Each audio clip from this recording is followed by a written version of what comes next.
y tuvo deposiciones líquidas durante 2 días que autorresolvieron. Llamaba la atención que tenía pérdida de 4 kilogramos y había tenido vacunación contra el COVID hace 3 meses. Digamos que importante a la revisión por sistemas, el paciente refería que hizo un viaje a La Vega, Cundinamarca, hace un mes. Digamos que él tiene una finca en esa localidad, donde estaba trabajando con un galpón de pollos. Y digamos que para la protección no usó tapabocas. Digamos que para el galpón de pollos, tener en cuenta que aran la tierra y cavan más de 5 metros de profundidad, levantando el suelo y el subsuelo. Eso, al igual que su esposa, estaban haciendo esa actividad. Y miren que el cuadro fue ya una semana después y súper específico. Vemos que consultó a La Vega, Cundinamarca, donde le toman una placa de tórax, donde le encuentran un patrón que ya se los voy a mostrar, de predominio micronodular difuso, y inician cubrimiento antibiótico. Y ante no mejoría, lo remiten a la causa infantil. Como antecedentes importantes de inmunosupresión ninguno, el paciente negaba algún tipo de patología, no estaba tomando ningún medicamento, quirúrgicos solamente una turbinoplastia y un antecedente de extabaquismo durante 5 años, pero leves, 2 cigarrillos al día, y había dejado de fumar hace 35 años. Negaba alergia a algún medicamento. Digamos que en La Vega, Cundinamarca, está a 54 kilómetros de Bogotá, con una temperatura entre 22 y 24 grados Celsius y una altitud de 1230 metros sobre el nivel del mar, que es la localización del paciente. Esta es la radiografía inicial, ¿sí? Que podemos observar un patrón de infiltrados nodulares y reticulares difusos, tanto en los campos superiores como en los campos inferiores, en un paciente que negaba disnea, tos o algún otro síntoma al inicio. Entonces, con esta imagen, digamos que nos los remiten, dado que le iniciaron ampicilina, sulbactam y claritromicina, lo manejaron como una neumonía adquirida en la comunidad y no presentó mejoría. Posteriormente, en la fundación, le realizamos una tomografía axial computarizada, que es esta que podemos ver acá. Entonces, hay 4 cortes. Empezamos por lo más superior. Se ven los nódulos, ¿sí? En el patrón reticular, ¿sí? Centrolobulillar, difuso, sin derrame. Acá también podemos ver, digamos, que todos los nódulos que presenta el paciente son micronódulos y nódulos de diferentes tamaños. Acá también en la parte inferior, difuso, no se evidenció, digamos, que árbol de engemación o broncograma aéreo como tal, a excepción de este patrón. Digamos que acá por el corte no se logra visualizar, pero también tenía algo de adenopatías mediastinales. Acá tenemos el último corte, más en las bases, que ya se agrupan un poco más estos nódulos que tenemos acá del paciente. Muy llamativo que con una exposición a apoyos, un cuadro tan corto, presente este patrón tan agudo. Digamos que a los paraclínicos que encontramos del paciente tenía unos gases con un pH en 7,48, una PSO2 en 30 y una P2 en 57. Con un trastorno moderado de la oxigenación, una PAFI de 158, no tenía leucocitosis ni neutrofilia, unos linfocitos en un rango adecuado, no estaba neutropénico ni linfopénico. Nos llamaba la atención que tenía marcadores de respuesta inflamatoria, como es la ferritina, la LDH elevada y un dímero D en 3,17 con un punto de corte elevado. Tenía también compromiso hepático, dado una transaminitis de 115 y de 85.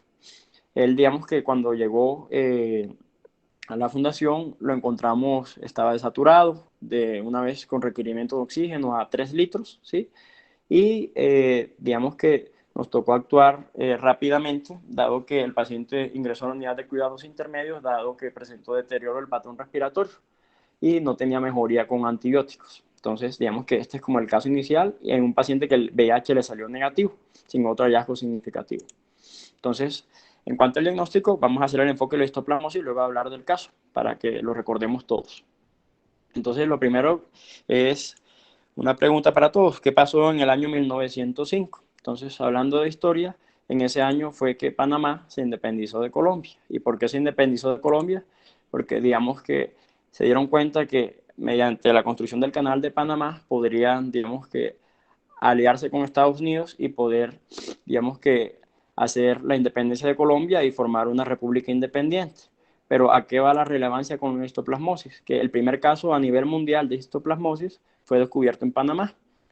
En el año 1905, mientras estaban construyendo el canal de Panamá, este señor que está por acá arriba, que les muestro, es un médico estadounidense que se llamaba Samuel Darling. ¿sí? Digamos que él es un patólogo que fue graduado de Baltimore y en un paciente nativo de los panameños que participaron en la construcción del canal, estuvo con deterioro respiratorio súbito, ¿sí? Y falleció a los pocos días de haber iniciado la construcción del canal de Panamá. Este patólogo, digamos que durante la biopsia pulmonar, observó organismos intracelulares en los tejidos, incluyendo los pulmones, y se dio cuenta que el paciente tenía microorganismos, ¿sí? Que tenían la fórmula de una cápsula, ¿sí? Y que parecía un plasmodio. Inicialmente pensó en la descripción que pudiese ser una enfermedad tropical, un parásito. Entonces lo decidió llamar Histoplasma capsulatum, dado que eran estas células que están acá, ¿sí? Que estaban encapsuladas y tenía, digamos que, dos lóbulos, por nombrarlo así.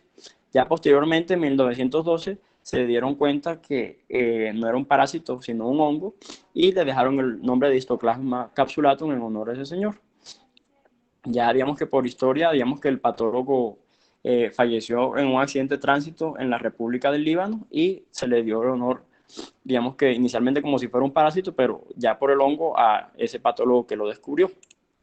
Entonces, ¿qué es el Histoplasma capsulatum? Digamos que es un hongo dimórfico que fue descrito en 1905 en el Canal de Panamá. Es en zonas tropicales y subtropicales, predominantemente en América y en la África subsahariana, donde tenemos un clima subtropical, templado o húmedo, y se encuentra en las excreciones de las aves, ¿sí? Tanto pollos como palomas y murciélagos. Más que todo, digamos que hacen la excreción, se fermenta en el suelo, luego posteriormente va al subsuelo y al sacar este subsuelo es que se libera nuevamente. ¿Por qué? Porque digamos que el subsuelo es una sustancia que está rica en un pH ácido y tiene mucho nitrógeno y favorece, digamos, que este ambiente. Entonces tenemos dentro del Histoplasma capsulatum en las zonas de las Américas el capsulatum como tal, mientras que en la África subsahariana y también en el sudeste asiático podemos tener el Dubois, ¿sí? Y otro que digamos que no es tan común es el Pharsimosun, que también está descrito, pero no es tan común en nuestro medio. Entonces, ¿cómo son las fases de la histoplasmosis en los humanos? Digamos que tenemos dos microorganismos, ¿cierto? En el capsulatum y el Dubois, ¿sí? Eh, digamos que el histoplasma capsulatum tiene diferentes fases. La primera fase, que es la fase saprófita, ¿sí? Que el micelio se, digamos que cultiva a unos 25 grados. Luego esto se libera y pasa a una fase parasitaria, cuando se vuelve una forma de levadura a 37 grados, ¿sí? Y posteriormente ya las levaduras se vuelven macroconidias y microconidias, que posteriormente de haber sido fermentadas por las aves o los murciélagos en el subsuelo, se liberan al aire, ¿sí? Por, digamos que la estimulación del suelo, el polvo, eh, eh, y termina siendo inhalada y llegando a los alveolos donde se va a liberar y genera como tal la enfermedad.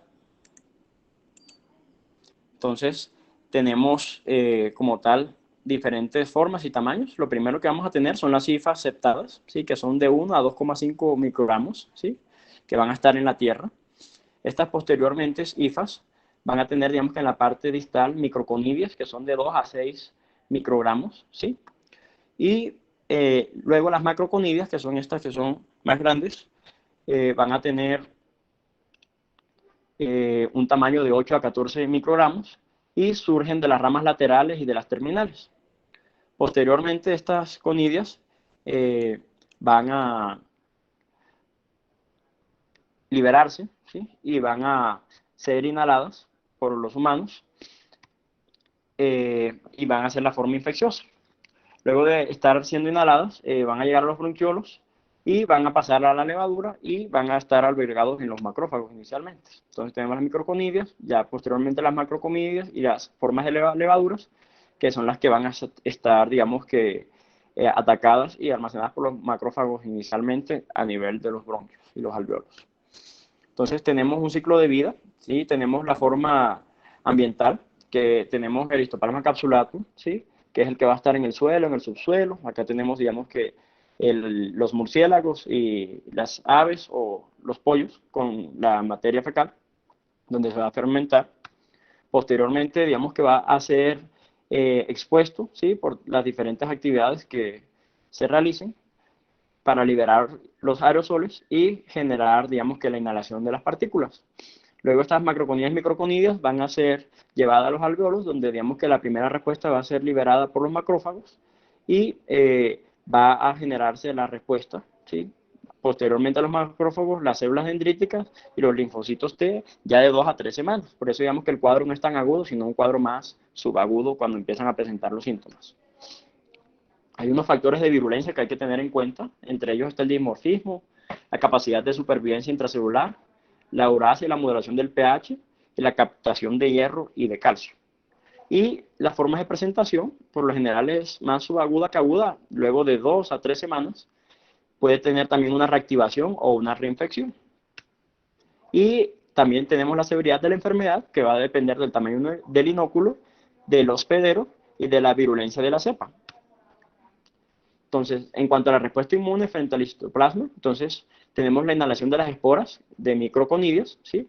Que va a ocasionar germinación en los bronquiolos distales y en los alveolos y va a hacer una transición a las levaduras. Entonces, acá tenemos la mucosa epitelial a nivel del epitelio respiratorio, ¿sí? Acá vienen las microconidios.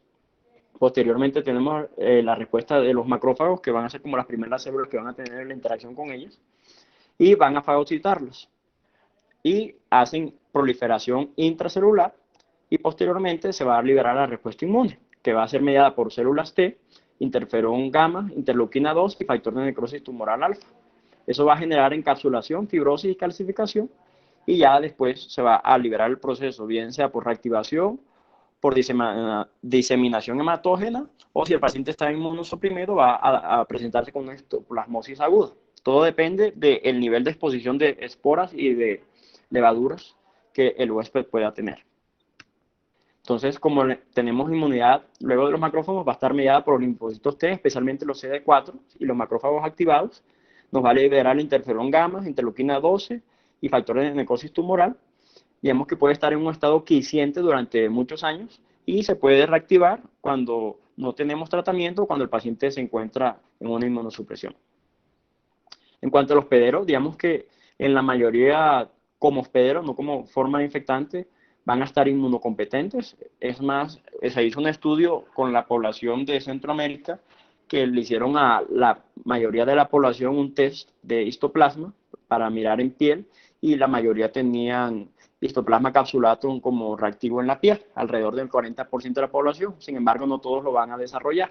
Eso depende más del estado inmunocompetente del paciente. Es más prevalente en hombres que en mujeres, una relación de 4:1 y una edad en promedio entre los 30 y 40 años. En cuanto a los inmunocomprometidos, solo un inóculo pequeño puede causar una infección severa y nos puede generar la diseminación hematógena. Va a depender más que todo de la inmunosupresión dada por el trasplante de órganos sólidos, de células hematopoyéticas, la enfermedad por VIH o el uso de glucocorticoides crónicos, inhibidores de calcinurina y anticuerpos monoclonales. En cuanto a la epidemiología, digamos que es altamente endémica en las Américas y Colombia no es la excepción. Tiene una posibilidad estimada en la prueba cutánea, que les hablaba alrededor de un 40% en los estudios, 32% en toda Latinoamérica, sin necesariamente presentar la enfermedad. Y en los pacientes que tengan VIH puede, digamos que evolucionar a la enfermedad entre un 40 y un 80%. Entonces hay que tener eso en cuenta. En cuanto a la epidemiología en Colombia, está este estudio de 20 departamentos con 434 encuestados. El 96% eran adultos y la mayoría eran hombres con una edad media de 38 años. La mayoría de ellos tenían registrado SIDA en un 70% de los casos y el 70% tenían otras condiciones inmunosupresoras. Digamos que el departamento que más encontraron asociación fue la parte de Antioquia, especialmente en la zona que da con el Urabá. Fueron 257 casos, un 59%, seguido de Valle y de Cundinamarca. Digamos que a nivel de la costa atlántica no se vio tanto en este estudio, ni en la parte, digamos, del Amazonas o de la Orinoquía. Fue más concentrado en Antioquia y Valle, que son los más cercanos a, digamos, que la parte subtropical de Panamá.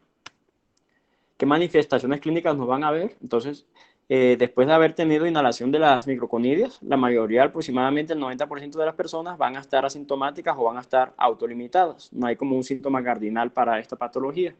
Va a depender más que todo de la exposición y del tiempo. Entonces, La incubación que hablamos puede ser desde el día 3 al día 17, en promedio quedémonos de la segunda a la tercera semana empiezan a los síntomas, que en su gran mayoría están autolimitadas, asintomáticas, muy inespecíficos, van a depender más que todo del grado de inmunosupresión, de la edad, las comorbilidades y el tamaño del inóculo.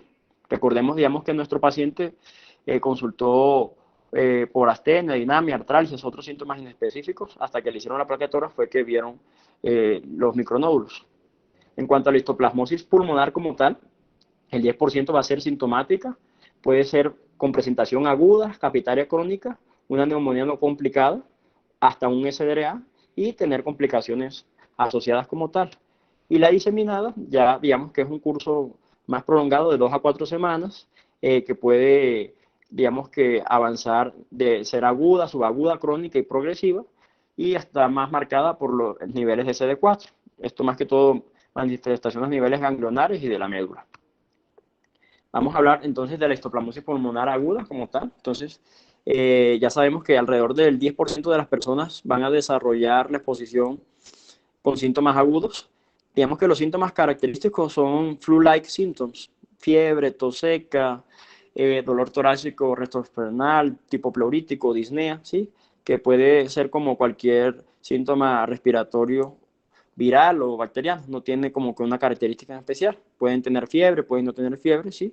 Lo característico van a ser la radiografía de tórax, que va a tener los infiltrados reticulonodulares, que van a ser predominantes en los campos. Acá tenemos un SDRA y digamos que las opacidades que se logran visualizar. Tenemos entonces la histoplasmosis pulmonar crónica, ¿sí? Entonces, la crónica, a diferencia de los micronódulos, digamos que ya nos hace cavitaciones, ¿sí? Que se pueden ver en diferentes localizaciones, más que todo en los lóbulos superiores. Estos van a depender más que todo de la edad avanzada, de las comorbilidades, sobre todo el tabaquismo y el EPOC. Los síntomas van a ser más productivos, ahí sí vamos a tener más síntomas respiratorios, más fiebre, pérdida de peso, hemoptisis como tal, que también es un síntoma clave de las cavernas. Van a localizarse en los segmentos apicales y posteriores, tanto de los lóbulos superiores como medio también. Genera consolidaciones, bulas y cavitaciones, alrededor del 39%, pero digamos que no es específico para histoplasmosis, lo pueden dar otros diagnósticos. Estas cavitaciones pueden evolucionar a fibrosis pulmonar, ¿sí? Y nos puede dar hallazgos similares a los que observamos en la tuberculosis pulmonar, entonces tenerlo muy presente. Como otro tipo de complicaciones ya extrapulmonares, para ir avanzando, tenemos la mediastinitis granulomatosa, ¿sí? Hay como 3 entidades clínicas como tal. La primera es la adenitis mediastínica, que es la más temprana, que se ven las adenopatías en esta región. Posteriormente se forman granulomas a nivel del mediastino y finalmente se termina fibrosando. Puede ser asintomática, puede ser asintomática y va a estar relacionada según la invasión local o la compresión de las estructuras. En cuanto a la histoplasmosis diseminada, como les venía diciendo, tiene más relevancia con los niveles de CD4 por debajo de 150, en pacientes que estén con una inmunosupresión profunda, con VIH, más crónica de 2 a 4 semanas, el 10% pueden cursar con un cuadro de shock. Digamos que los síntomas van a ser más constitucionales, pérdida de peso, fiebre, fatiga, astenia, dinamia, ¿sí? Puede tener diseminación hematógena y tener compromiso sistémico, y nos va a manifestar como pancitopenia. Ya cuando se genera alteraciones o compromiso a nivel del hígado, nos va a dar transaminitis, especialmente la LT, hipercalcemia, va a elevar la PCR, la LDH, la BCG y la ferritina. Al examen físico, tener en cuenta las adenopatías y las lesiones mucocutáneas. Entonces, dentro del compromiso pulmonar podemos tener el patrón millar, que acá se describe en estas imágenes, que puede ser confundido fácilmente con una tuberculosis. Dentro de las lesiones cutáneas multisistémicas más comunes, entonces vamos a tener una erupción maculopapular difusa y ulceración. Tenemos lesiones papulares y nodulares umbilicadas. Acá tenemos imágenes de eso. También podemos tener lesiones tipo púrpura con costra hemática encima y úlceras y pústulas. Pero esto ya es, digamos que, muy inespecífico, no es tan común de la histoplasmosis. Como compromiso abdominal, entonces podemos tener diarrea, fiebre, dolor abdominal, pérdida de peso, ¿sí? Más que todo que se lleven para la casa las lesiones ulceradas que se generan a nivel de la boca, que son dolorosas, hemorrágicas, ¿sí? Esas úlceras también se pueden generar a nivel del tracto digestivo, en el colon, sobre todo en el colon ascendente y en el colon sigmoide también se pueden presentar. A nivel hepático puede tener hepatoesplenomegalia con infartos esplénicos, que también está descrito. A nivel renal, entonces como compromiso renal, podemos tener una nefritis granulomatosa, podemos tener una infiltración de las glándulas suprarrenales alrededor de un 82%, y esto nos puede llevar a una insuficiencia suprarrenal con una enfermedad de Addison en un 7%. En cuanto al sistema nervioso central, digamos que es un compromiso entre un 5 al 10%, puede darse como meningitis, lesiones focales del sistema nervioso central o espinales, ACVs, encefalitis o hidrocefalia. Los síntomas inespecíficos dependen de la localización de donde se esté el histoplasma. Puede ser cefalea, confusión, focalización neurológica. El líquido cefalorraquídeo, entonces acá está, digamos que la muestra de las diferentes variantes del líquido cefalorraquídeo en bacteriana, viral, tuberculosis. En cuanto a la micótica, digamos que en general tenemos una presión de agua aumentada con una glucosa, una hipoglucorraquia por debajo de 40, con unas proteínas que pueden estar muy variables entre 50 y 300, al igual que unos leucos, pero en general aumentados, con un predominio, digamos que no tiene predominio como tal de polimorfonucleares, sino más, digamos, de otras células, los linfocitos T, que era lo que estábamos mencionando, el gran sale negativo y los eritrocitos, digamos, que no tendrían por qué tenerlos.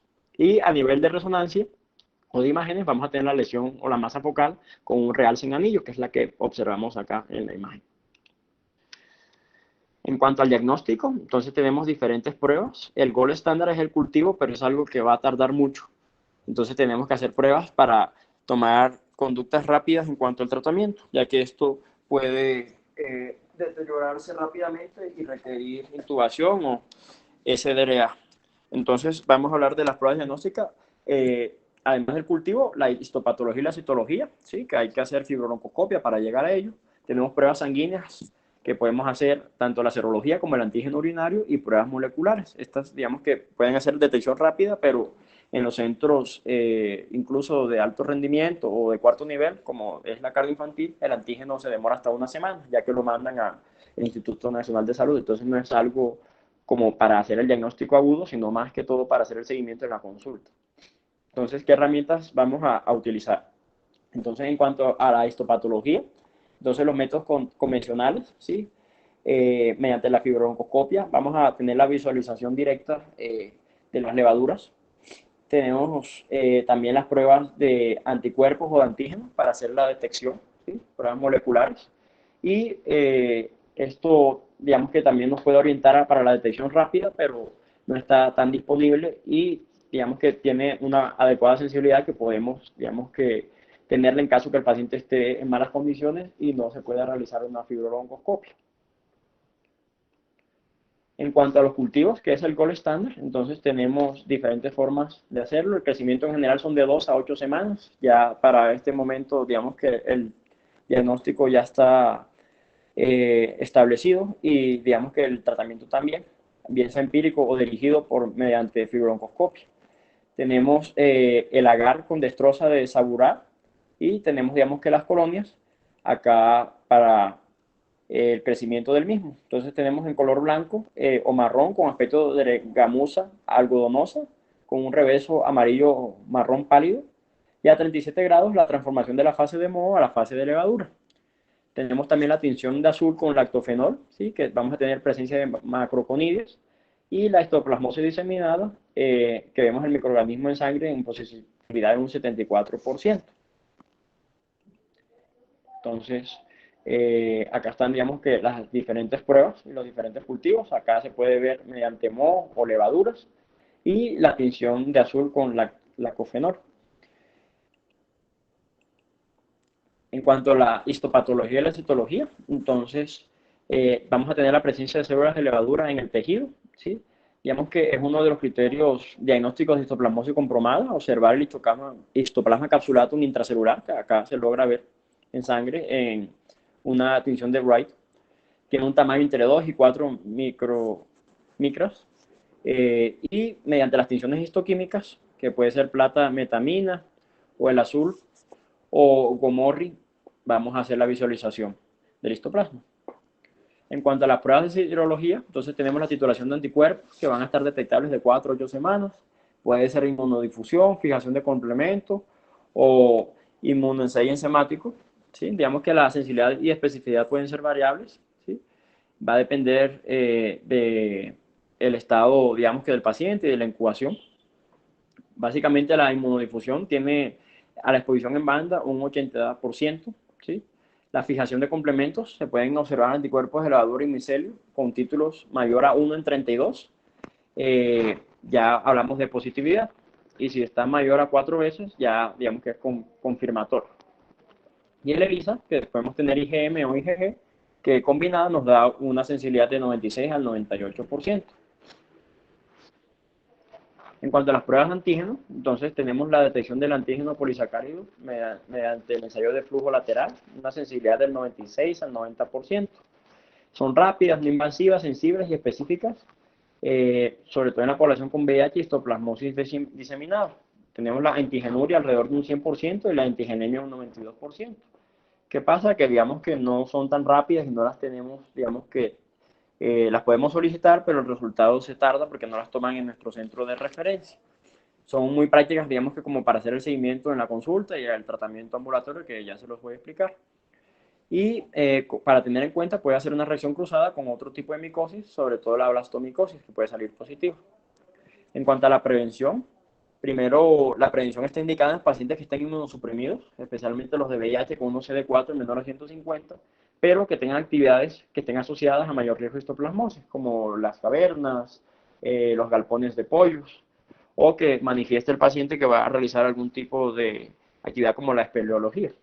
Entonces, ¿cómo se debe hacer la profilaxis? Con nitroconazol, 200 miligramos, ¿sí? Si tiene el OCD4 menor a 150 y va a tener una exposición laboral, en un sitio que tenga área de mayor de 10 casos por 100 pacientes por año. Digamos que se debe suspender durante 6 meses si ya tiene el OCD4 mayor a 150 o tiene una carga viral indetectable. Y reiniciarlo si vuelve a caer por debajo de 150. El tratamiento como tal de la enfermedad, entonces, son dos pilares, el itraconazol y la anfotericina B, que según las guías va a depender más que todo de la severidad. Ustedes pueden leer que la histoplasmosis leve, ¿sí? Que no da muchos síntomas, que se da casi por un hallazgo incidental, puede optarse por no tratarse. Solo los casos moderados o severos son los que requieren como tal tratamiento. La anfotericina B liposomal va encaminada más que todo a los síntomas que van a llevar más de 4 semanas o que son síntomas severos que requieren una unidad de cuidado intensivo o un deterioro con un SDRA.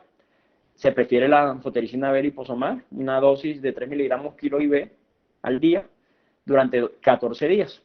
Y posteriormente a esto, con la respuesta clínica rápida, se pasará al manejo con itraconazol, que serían 200 miligramos. Hay que dar una carga 3 veces al día durante 3 días y luego nos quedamos 200 miligramos cada 12 horas durante 12 meses en el caso de los de VIH o durante 6 meses los pacientes que están sin inmunosupresión.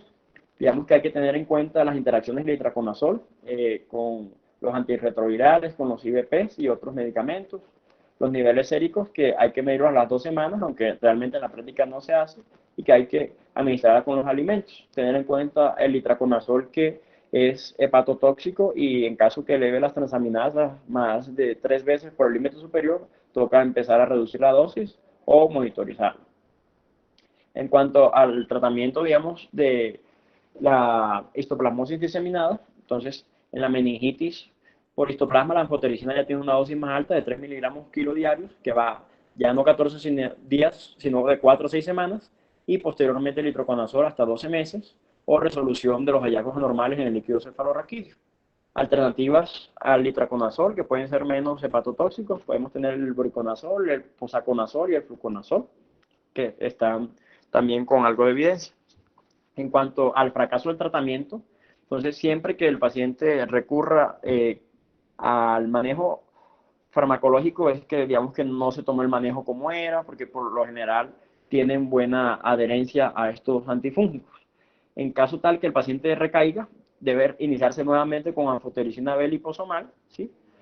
Y cambiar, digamos, que el itraconazol por otro tipo de azol, que puede ser posaconazol, voriconazol o fluconazol.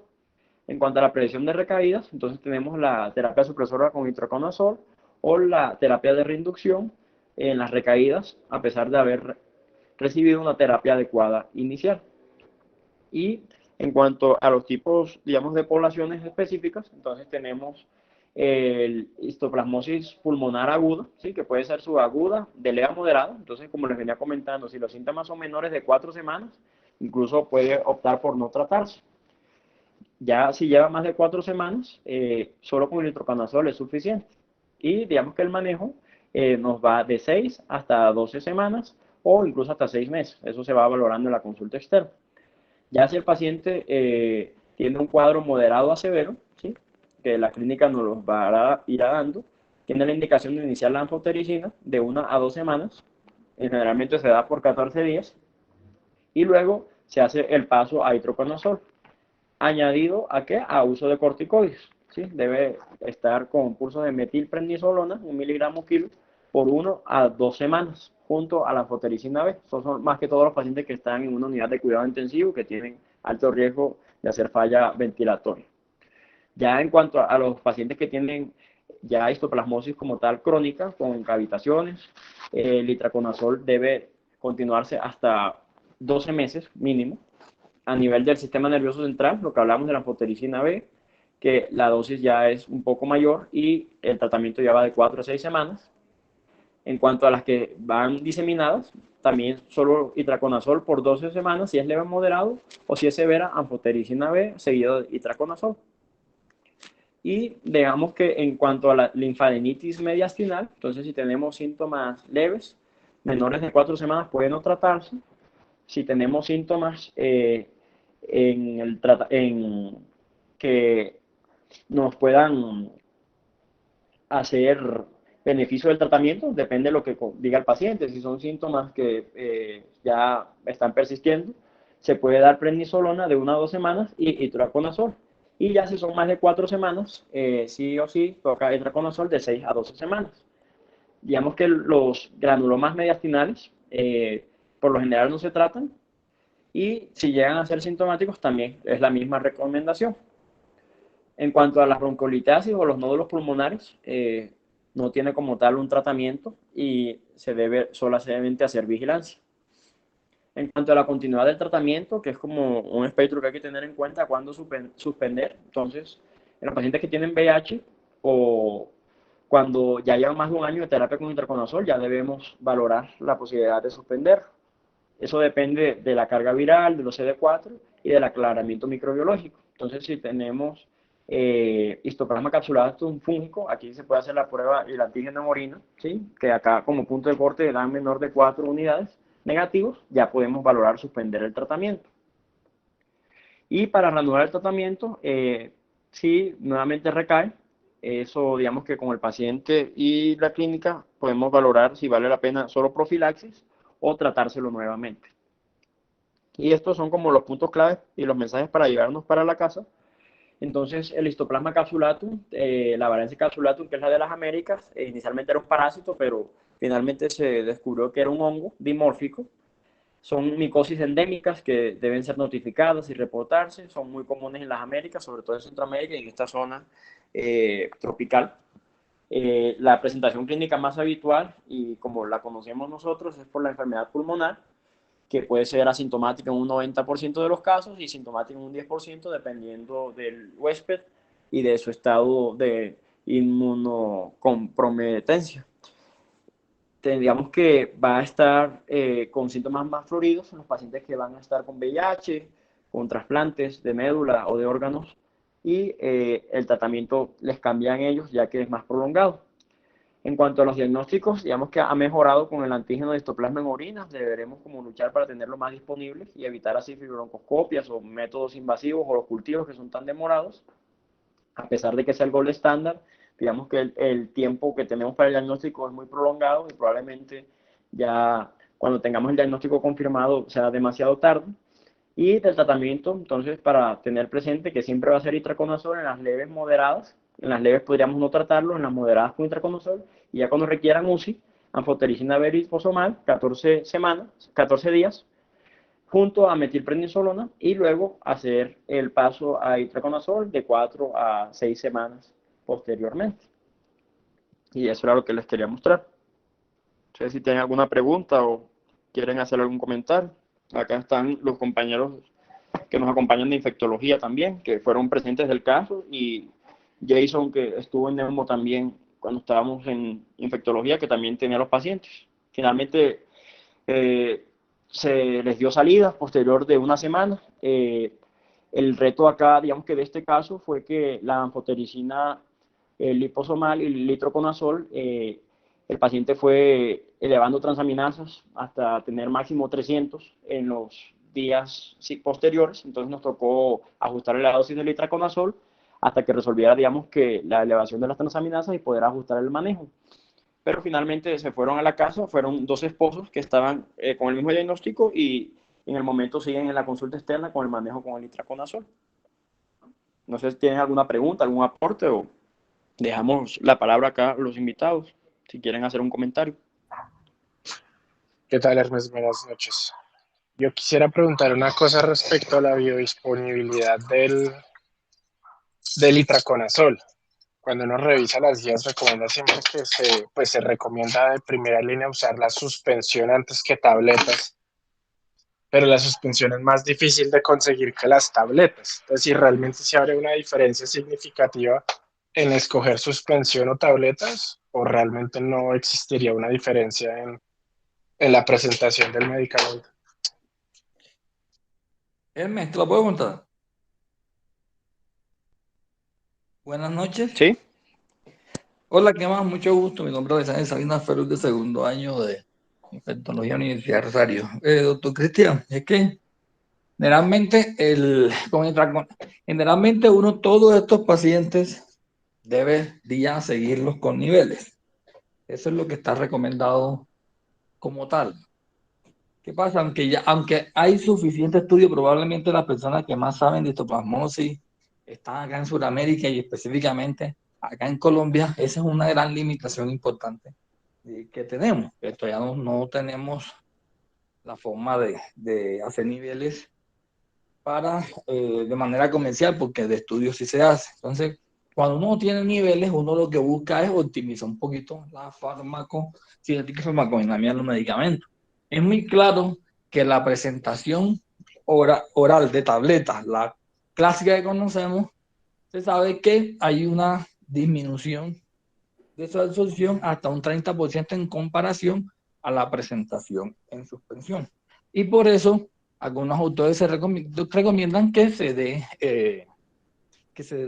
la suspensión. Sin embargo, la presentación en suspensión es muy costosa, vale entre 4 a 6 veces más que la presentación oral. Imagínense un paciente que cada, más o menos, una persona de 60 kilos, más o menos cada 3 días se está gastando un frasco que vale más o menos 160,000 pesos, algo así.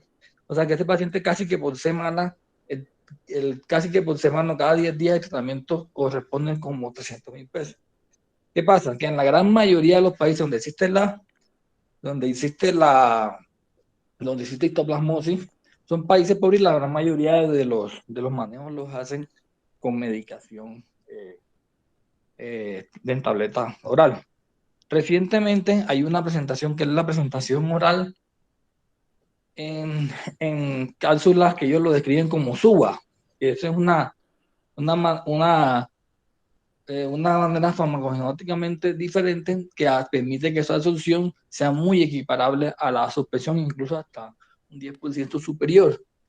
Pero igual, independientemente de lo que sea, la que uno utilice, itraconazol SUBA, itraconazol suspensión o itraconazol tableta, la clásica, uno de estos pacientes debería tener los dos niveles con un nivel óptimo entre 0.5 a 2 miligramos por litro, que es lo que se requiere en estos pacientes. Generalmente uno sí recomienda que preferiblemente se suspensión, pero a veces se recomienda la suspensión, pero el paciente no se la entrega, se le entregarán una, dos, cuando mucho tomará 1 o 2 meses y el resto muchas veces le toca seguirla oral. Es una pelea muy difícil de hacer, entonces ya todo depende. Si usted quiere continuar la suspensión, que el paciente pelee hasta que la consiga, algunos sí consiguen tratamiento en suspensión, o la otra es seguirlo con medicación oral y mirar respuesta. Y esa es una limitación grandísima que tenemos acá con estos pacientes, porque uno debería hacerle niveles y probablemente con niveles hasta uno podría dar oral si se alcanzan los niveles que se recomiendan. Pero eso que usted dice sí es totalmente cierto, que de acuerdo a la Gracias. presentación va a haber alteración de la suspensión, pero generalmente la gran mayoría de los países que utilizan intraconazol, tanto para isoplasmosis por lo menos la gente del sureste asiático, para la micosis, que es la histoplasmosis de ellos, los manejos los hacen mayoritariamente con presentación en tableta.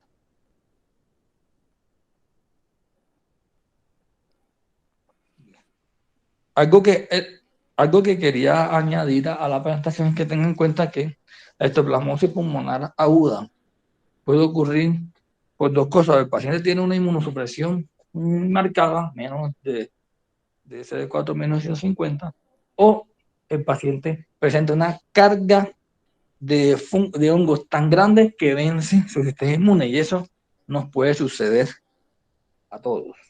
Entonces, generalmente, siempre existe la conducta, el concepto de que no solamente los pacientes que tienen, que hacen estos deportes de biología y todo esto, y no, es lo que en un país como Colombia, donde toda su área geográfica es endémica para histoplasmosis, todo paciente que tenga algún contacto con remoción de tierra, ya ese es un factor de riesgo, sea inmunocompetente o inmunosuprimido. Ya que depende que le dé de la carga de hongos que el paciente tenga y la respuesta que tenga del linfocito a este hongo. Cualquier persona es susceptible mientras la carga de hongo puede hacer que presente la enfermedad. Y la otra punto de ir a aclarar es que hay que tener en cuenta que histoplasma también tiene muchos clados. Una cosa es el clado americano de Mississippi, una cosa es el clado de México a Centroamérica, otra cosa es el clado brasilero, otra cosa es el clado argentino y chileno, y una cosa es el clado colombiano. ¿Por qué hago esta aclaración? Porque nosotros acá en Colombia hay un instituto que tiene muy claro qué clado es el que tenemos nosotros, y de acuerdo a esto las pruebas validadas que hay, como es la antigenuria, que si usted la manda a la CIP en Medellín un lunes, el resultado lo tienes en martes, o si lo mandas un jueves, el resultado lo tienes el viernes en la tarde. Es muy rápido. El problema es que la gran mayoría de las instituciones no tienen esa forma de convenio con ellos, y muchas de estas pruebas las mandan al exterior. Grave error, porque si te la hacen en Estados Unidos, te la hacen en Brasil, el claro es diferente. Pudiendo tener una prueba negativa, teniendo el paciente la enfermedad. Eso ocurre menos con la antigenuria, ocurre mucho más cuando manda, sea los test de inmunodifusión de complemento, ya la banda M o la banda H en estos pacientes. Estas pruebas de inmunocomplejo sí que necesitan ser validadas en nuestro medio, y preferiblemente la única validada en nuestro medio es la que hacen el Centro de Investigaciones Biológicas de Medellín. Generalmente cuando uno manda estas pruebas y se las hacen por fuera, si le sale uno negativo, no se confíe de que sea negativo, porque puede lo que capturó fue un clado diferente, y claro, te va a salir el resultado negativo. Para que tengan siempre presente eso, y tratar en lo posible de que cuando se hagan estas pruebas diagnósticas se hagan con pruebas validadas en nuestro país. Y la doctora Beatriz Lucía Gómez, ella en un estudio de 2016, si no estoy mal, 2016, ella 2014, perdón, validó su prueba de antigenuria y esta prueba de inmunización en un estudio que hicieron en conjunto con la gente, a la población de Honduras, que tienen casi que compartimos el mismo lado de histoplasma. Entonces, esa es una limitante que van a tener en muchas de estas pruebas. Entonces, no se confíen. Siempre que vean un resultado, tómenlo con esa pinza. Y cuatro, perdón. Ten en cuenta la asociación histoplasmosis-tuberculosis. Su cuadro clínico es muy similar, sus manifestaciones radiológicas son muy similares. La histoplasmosis pulmonar aguda pues muy similar a una tuberculosis pulmonar aguda como presentación. Y generalmente en Colombia, por lo menos en población VIH, podemos haber una tasa de coinfección entre un 15 a un 20%. Entonces, siempre tener presente que con un paciente que tenga una histoplasmosis pulmonar aguda, usted puede tener perfectamente asociado una tuberculosis. Listo.